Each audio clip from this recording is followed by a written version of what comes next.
दोस्तों नमस्कार। आज एक नए प्रश्न के साथ आपके सामने उपस्थित है। एक नया प्रश्न, एक नई व्याख्या।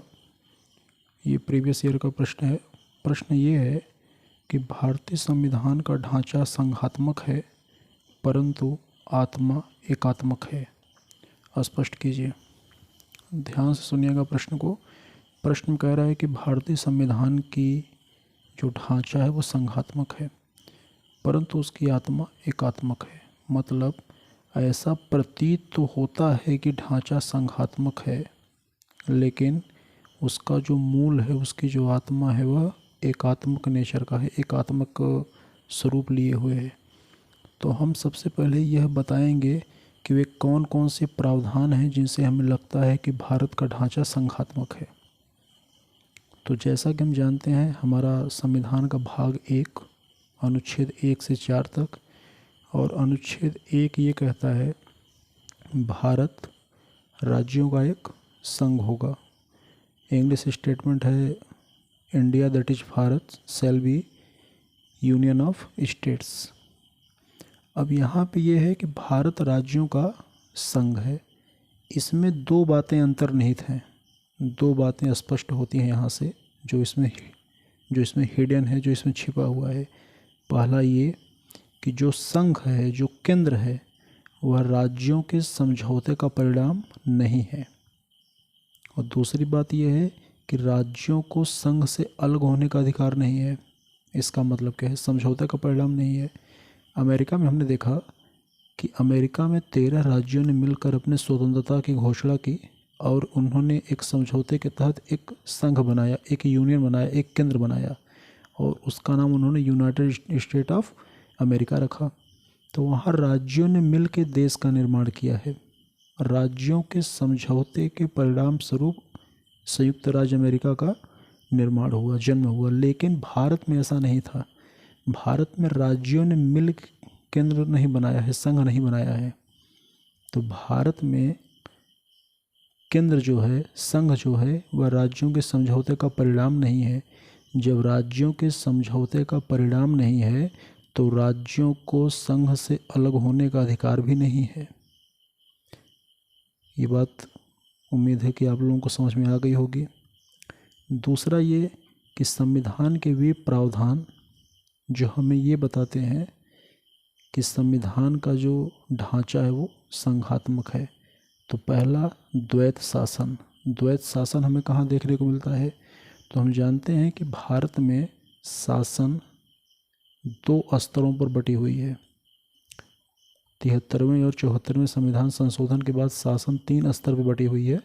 हमने स्थानीय स्वशासन को भी जो है संवैधानिक दर्जा दे दिया, लेकिन हम फिलहाल राज्य और संघ के बीच में बात कर रहे हैं। तो हम देखते हैं कि शासन 2 स्तर पर बटी हुई है। केंद्र की सरकार अलग है और राज्य की सरकार अलग है। हमें दोनों जगह जो है सरकार दिखाई देती है। दूसरा लक्षण जो है संघात्मक का, वह है लिखित संविधान और कठोर संविधान। तो किसी भी संघात्मक व्यवस्था में लिखित संविधान का होना अनिवार्य है। लिखित संविधान होगा तो क्या होगा? शक्तियों का पृथक्करण होगा। शासन के जो 3 अंग हैं, विधायिका, न्यायपालिका, कार्यपालिका, सबके अधिकार स्पष्ट रूप से लिखे होंगे। किसको क्या करना है और क्या नहीं करना है, कोई एक दूसरे के मामले में हस्तक्षेप नहीं करेगा। तो संविधान लिखित रूप से होगा, शक्तियों का पृथक्करण होगा, केंद्र के अधिकार स्पष्ट होंगे, राज्यों के अधिकार स्पष्ट होंगे, विधायिका, न्यायपालिका और कार्यपालिका के अधिकार कर्तव्य आपस में स्पष्ट होंगे। कोई किसी में जो है गुंथा हुआ नहीं होगा, कोई अस्पष्टता जैसी स्थिति नहीं होगी।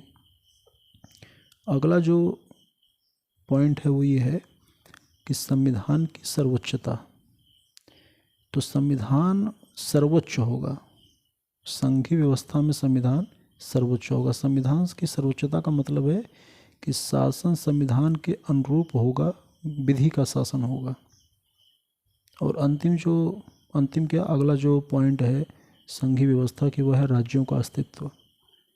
अमेरिका में जो राज्यों का अस्तित्व है और भारत के परिप्रेक्ष्य में जो राज्यों का अस्तित्व है, दोनों अलग हैं।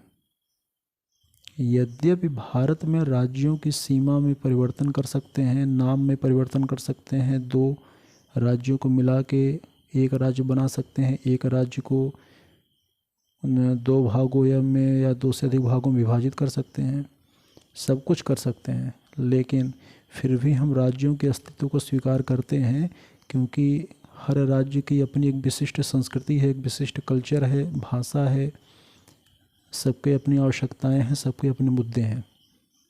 अमेरिका में हमें स्पष्ट रूप से राज्यों का अस्तित्व दिखता है, भारत में भी दिखता है, भारत का दृष्टिकोण दूसरा है।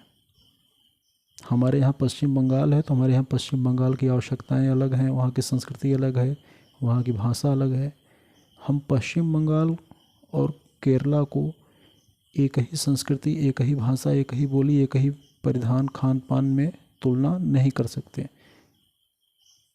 ये भारत की खूबसूरती भी है कि इतनी विविधता होने के बाद भी हम एकता के बंधन में बंधे हुए हैं, और आज़ादी के 75 साल बाद भी हम शांतिपूर्वक भारत के विश्व के सबसे बड़े लोकतंत्र बने हुए हैं। वो मेडल हमारे पास है। हमारे साथ पाकिस्तान भी आज़ाद हुआ है, कहने को वहाँ भी लोकतंत्र है, कहने को वहाँ भी संविधान है, लेकिन ज़मीन आसमान का फ़र्क है। संविधान होना ही पर्याप्त थोड़ी ना है, संविधान के अनुसार सरकारें भी चलनी चाहिए, संविधान के अनुसार शासन व्यवस्था भी चलनी चाहिए, तब जाके नागरिक वर्ग का जो है समुचित विकास होगा, सर्वांगीण विकास होगा, देश में शांति आएगी, खुशहाली आएगी, आर्थिक विकास होगा। तो हम इस प्रकार जो है संविधान की सर्वोच्चता और राज्यों के अस्तित्व को स्वीकार करते हैं। तो ये सारी व्यवस्था हमें ये बताता है कि व्यवस्था कैसी है, संघात्मक है, लेकिन कुछ ऐसे भी प्रावधान दिए गए हैं जो संघात्मक व्यवस्था को एकात्मक व्यवस्था में परिवर्तित कर देते हैं या करने की क्षमता रखते हैं, या हमें ऐसा होता हुआ दिखाई देता है।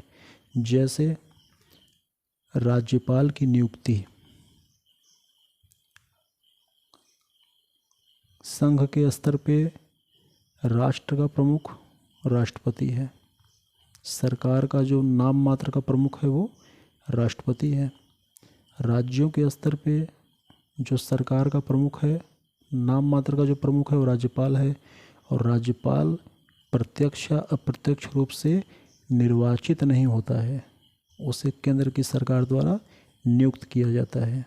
राज्य के उसे राष्ट्रपति नियुक्त करते हैं राज्यों में। तो ये क्या है, यह एक तरीके से राज्यों पे नियंत्रण करने वाली एक संस्था है। कौन? राज्यपाल। मतलब कि जो राज्य की कार्यपालिका का जो प्रमुख होगा उसकी नियुक्ति संघ की सरकार कर रही है। अगला, एकीकृत न्यायपालिका। भारत में राज्यों की पृथक न्यायपालिका नहीं है, अमेरिका में है। अमेरिका में संघ की न्यायपालिका, राज्य की न्यायपालिका। हमारे यहाँ ऐसा नहीं है, हमारे यहाँ न्यायपालिका एकीकृत है। सुप्रीम कोर्ट है, उसके बाद हाई कोर्ट है। हाई कोर्ट में ध्यान दीजिएगा, यदि उत्तर प्रदेश का हाई कोर्ट है तो वह उत्तर प्रदेश की न्यायपालिका नहीं है, उसे हम सुप्रीम कोर्ट के अधीनस्थ न्यायपालिका भले कह सकते हैं, हम उसे उत्तर प्रदेश की न्यायपालिका का भाग नहीं कहेंगे। एकल नागरिकता का प्रावधान है। एकल नागरिकता मतलब राज्यों की नागरिकता भारत में नहीं है, भारत में नागरिकता केवल संघ की है, केंद्र की है। इससे भी हम देखते हैं कि लक्षण एकात्मक के हमें दिखाई देते हैं। अगला, अखिल भारतीय सेवाएं। अखिल भारतीय सेवाएं कौन सी हैं, हमने बताया था पिछले वीडियो में। IAS, IPS, IFS। Akhil Bharatiya सेवाओं के जरिए संघ लोक सेवा आयोग अधिकारियों को उनका चयन करता है, अच्छी खासी परीक्षा होती है, और संघ के लोक सेवा आयोग द्वारा चुने हुए जो अधिकारी हैं उन्हें नौकरी करने के लिए, सेवाएं देने के लिए कहाँ भेजा जाता है? राज्यों में। मतलब जो सिविल सेवक हैं वह राज्यों में केंद्र के प्रतिनिधि के रूप में काम करते हैं। तो हम यह भी कह सकते हैं कि उनका कार्यपालिका पे प्रत्यक्ष या अप्रत्यक्ष रूप से नियंत्रण होता है। अगला पॉइंट, संसदीय कानून की सर्वोच्चता, अर्थात संविधान संशोधन करने की शक्ति केवल संसद के पास है। ध्यान दीजिएगा, राज्य के विषयों पर और समवर्ती विषयों पर राज्य की विधानसभाएं तो कानून का निर्माण कर सकती हैं, लेकिन संविधान में संशोधन नहीं कर सकती। संविधान में संशोधन करने की जो अंतिम शक्ति है वह संसद के पास है। तो ये कुछ ऐसे पॉइंट थे जिसमें हमें लगता है कि भारत की जो शासन व्यवस्था है, वह जो प्रणाली है, वह एकात्मक है। तो हमने कुछ संघात्मक का लक्षण देखे, लेकिन हमने संघात्मक के ऊपर एक युक्ति युक्त ऐसी प्रावधान देखे जो हमें एकात्मक के लक्षण को भी प्रदर्शित करते हैं। तो इस प्रकार हम देख सकते हैं कि संविधान में राज्यों का स्वतंत्र शासन, नीति निर्माण व प्रशासन में स्वायत्ता जो है प्रतीत होता है। हमें लगता है कि राज्य में सरकार है, इंडिपेंडेंट सरकार है, स्वायत्त सरकार है, लेकिन फिर हम देखते हैं कि संविधान में तमाम ऐसे प्रावधान दिए गए हैं जो संघ की सरकार का राज्यों पर नियंत्रण और सर्वोच्चता स्थापित कर देते हैं। ऐसी परिस्थिति में हम ये कह सकते हैं कि संघ की जो सरकार है वह राज्यों की तुलना में अधिक मजबूत है। अधिक मजबूत का मतलब कुछ ऐसे प्रावधान हैं जहां राज्य की सरकार लगभग उसकी शक्ति शून्य हो जाती है, जैसे आपातकाल की स्थिति में। तो जब शक्ति लगभग शून्य हो जाएगी तो हम ये कह सकते हैं कि लक्षण किसके हैं? एकात्मक के हैं। दिखता कैसा है? संघात्मक।